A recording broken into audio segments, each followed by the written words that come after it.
Hi friends, welcome to Aadi taste and tips. ഞാൻ ഇന്നിവിടെ റെഡിയാക്കി വെച്ചിരിക്കുന്നത് ബീഫ് സ്റ്റൂ ആണ്. എല്ലാവർക്കും ഇഷ്ടപ്പെടുന്ന അപ്പത്തിന്റെയും ബ്രെഡിന്റെ കൂടെയൊക്കെ കഴിക്കാൻ പറ്റുന്ന ഒരു സ്റ്റൂ ആണത്. ഇതൊരു സ്പെഷ്യൽ സ്റ്റൂ ആണ്. ഇതിന്റെ റെസിപ്പി എങ്ങനെയാണെന്ന് നമുക്ക് നോക്കാം.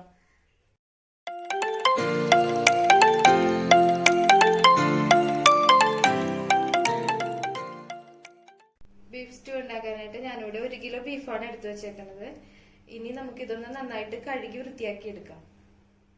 കഴുകിയെടുത്ത ബീഫ് ഞാനൊരു കുക്കറിലേക്ക് മാറ്റിയിട്ടുണ്ട്.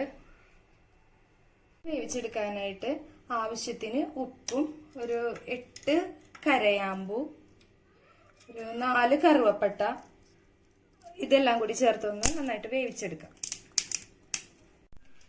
ബീഫ് ഞാനിവിടെ വേവിച്ച് ഒരു ബൗളിലേക്ക് മാറ്റി വെച്ചിട്ടുണ്ട്. ഇനി നമുക്ക് സ്റ്റൂ ശരിയാക്കാനായിട്ട് വേണ്ട ഇൻഗ്രീഡിയൻസ് എന്തൊക്കെയാണെന്ന് നോക്കാം. ഇതിനായിട്ട് ഞാനിവിടെ 3 ഉരുളക്കിഴങ്ങും 1 ക്യാരറ്റും എടുത്തിട്ടുണ്ട്. ഇനി നമുക്ക് അടുത്ത ഐറ്റംസ് എന്തൊക്കെയാണെന്ന് നോക്കാം. പച്ചമുളക് 10 എണ്ണം, 3 വലിയ സവാള, കറിവേപ്പില ആവശ്യത്തിന്, 8 വെളുത്തുള്ളി, 2 വലിയ കഷ്ണം ഇഞ്ചി. ഇനി നമുക്ക് മസാലക്കൂട്ടുകൾ എന്തൊക്കെയാണെന്ന് നോക്കാം. 1 ടീസ്പൂൺ മസാലപ്പൊടി, കറുവപ്പട്ട, ഒരു 3 കഷ്ണം കറുവപ്പട്ട ചെറുതാക്കി ഒടിച്ചത്, പിന്നെ ബാക്കിയുള്ള ഐറ്റംസ് ഒക്കെ ഏകദേശം 1 ടീസ്പൂൺ എടുത്തുണ്ടാവും. അതനുസരിച്ച് എടുത്താൽ മതി. സ്റ്റൂ റെഡിയാക്കാനായിട്ട് നമുക്കിവിടെ തേങ്ങാപ്പാലിന്റെ ആവശ്യമുണ്ട്. അതിനായിട്ട് ഞാനിവിടെ ഒരു തേങ്ങയുടെ 1-ാം പാലും 2-ാം പാലും 3-ാം പാലും എടുത്തു വെച്ചിട്ടുണ്ട്. കറി നല്ല തിക്കായി കിട്ടാൻ വേണ്ടിയിട്ട് കോൺഫ്ലോർ പൗഡറിന്റെ ആവശ്യമുണ്ട്. അത് ഞാനിവിടെ ഒരു 2 ടീസ്പൂൺ എടുത്തു വെച്ചിട്ടുണ്ട്. സ്റ്റൂ റെഡിയാക്കി കഴിയുമ്പോൾ നമുക്ക് നെയ്യിൽ വറുത്തിടാനായിട്ട് 10 ഗ്രാം വീതം കശുവണ്ടിയും കിസ്മിസും എടുത്തു വെച്ചിട്ടുണ്ട്. ഇനി നമുക്ക് കറി എങ്ങനെ റെഡിയാക്കുന്നതെന്ന് നോക്കാം. സ്റ്റൂ റെഡിയാക്കാനായിട്ട് നമുക്ക് ആദ്യം തന്നെ ഉരുളക്കിഴങ്ങും ക്യാരറ്റും പുഴുങ്ങി തൊലി കളഞ്ഞ് കട്ട് ചെയ്തെടുക്കാം. ഉരുളക്കിഴങ്ങും ക്യാരറ്റും ഇവിടെ പുഴുങ്ങി കട്ട് ചെയ്തെടുത്ത് വെച്ചിട്ടുണ്ട്. വഴറ്റാൻ ആവശ്യമായ സാധനങ്ങളും ഇവിടെ കട്ട് ചെയ്തെടുത്ത് വെച്ചിട്ടുണ്ട്. ഇനി നമുക്ക് സ്റ്റൂ റെഡിയാക്കാം. ചട്ടി ചൂടായിട്ടുണ്ട്. നമുക്ക് ആദ്യം ഇതിലേക്ക് എണ്ണ ഒഴിച്ചു കൊടുക്കാം.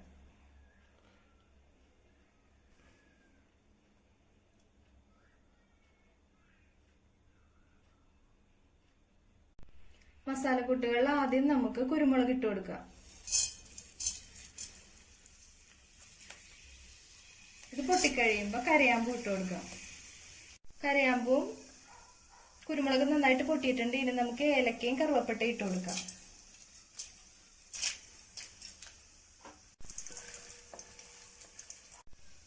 ഇതിലേക്ക് നമുക്ക് ആദ്യം ഇഞ്ചിയും വെളുത്തുള്ളിയും ഇട്ട് കൊടുക്കാം.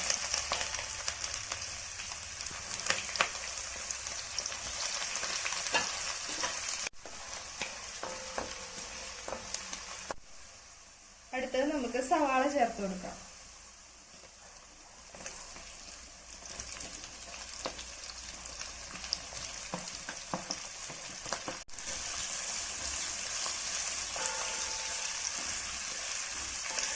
സവാളയെല്ലാം ചെറുതായിട്ട് വാടിയിട്ടുണ്ട്. ഇനി നമുക്ക് ഇതിലേക്ക് പച്ചമുളകും കറിവേപ്പിലയും ചേർത്ത് കൊടുക്കാം. പച്ചമുളക് അല്പം വൈകി ചേർക്കുന്നത് പച്ചമുളക് കുഴഞ്ഞു പോകാതെ നല്ല പച്ചപ്പായിട്ട് നിൽക്കാൻ വേണ്ടിയിട്ടാണ്. സവാള എല്ലാം നന്നായിട്ട് വഴറ്റി കിട്ടിയിട്ടുണ്ട്. ഇനി നമുക്ക് ഇതിലേക്ക് മസാലപ്പൊടിയും ചേർത്ത് കൊടുക്കാം.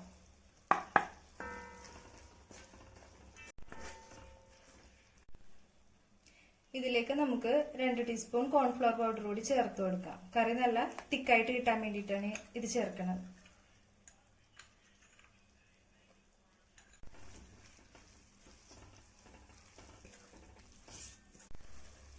ഇനി ഇതിലേക്ക് നമുക്ക് 3-ാം പാല് ചേർത്ത് ഇളക്കി കൊടുക്കാം. ഇതിലേക്ക് നമുക്കിനി 2-ാം പാലും ചേർത്ത് കൊടുക്കാം.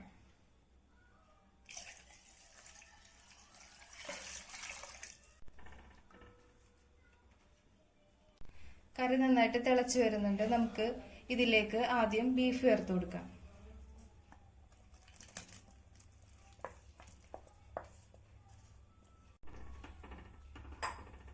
നമുക്ക് ഇതിലേക്ക് ഉരുളക്കിഴങ്ങും ക്യാരറ്റും ചേർത്ത് കൊടുക്കാം.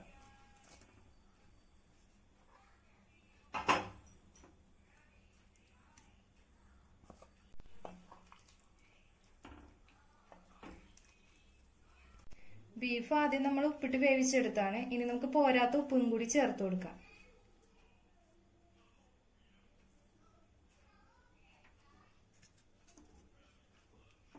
നമ്മുടെ സ്റ്റൂ ഏതാണ്ട് റെഡി ആയിട്ടുണ്ട്.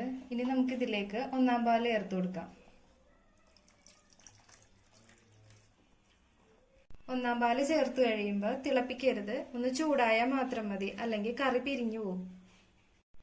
കറിക്ക് ടേസ്റ്റ് കൂടാനായിട്ട് നമുക്ക് ലാസ്റ്റ് 1 സ്പൂൺ പഞ്ചസാര കൂടി ചേർത്ത് കൊടുക്കാം.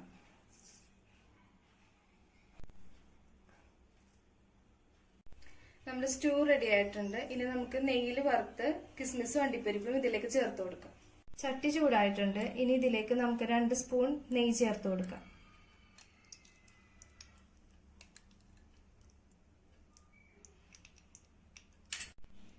ഇതിലേക്ക് നമുക്ക് കശുവണ്ടിയും കിസ്മിസും ചേർത്ത് വറുത്തെടുക്കാം.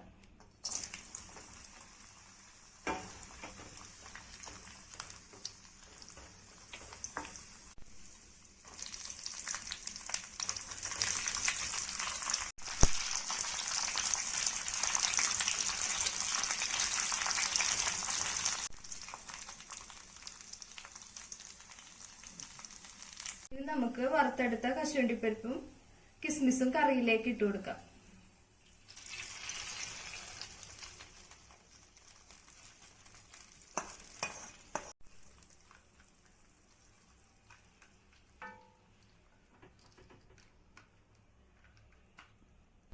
നമ്മുടെ ബീഫ് സ്റ്റൂ റെഡി ആയിട്ടുണ്ട്. ഇനി നമുക്ക് ഇതൊരു ബൗളിലേക്ക് മാറ്റാം.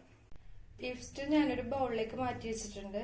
വളരെ ടേസ്റ്റി ആയിട്ടുള്ള ഒരു റെസിപ്പിയാണിത്. എല്ലാവരും ഒന്ന് ട്രൈ ചെയ്ത് നോക്കുക. വീഡിയോ ഇഷ്ടപ്പെട്ട ലൈക്ക് ചെയ്യുക, കമന്റ് ചെയ്യുക. ആദ്യമായിട്ടാണ് കാണുന്നതെങ്കിൽ സബ്സ്ക്രൈബ് ചെയ്യുക. വീണ്ടും നമുക്ക് അടുത്ത വീഡിയോ കാണാം. Okay, by.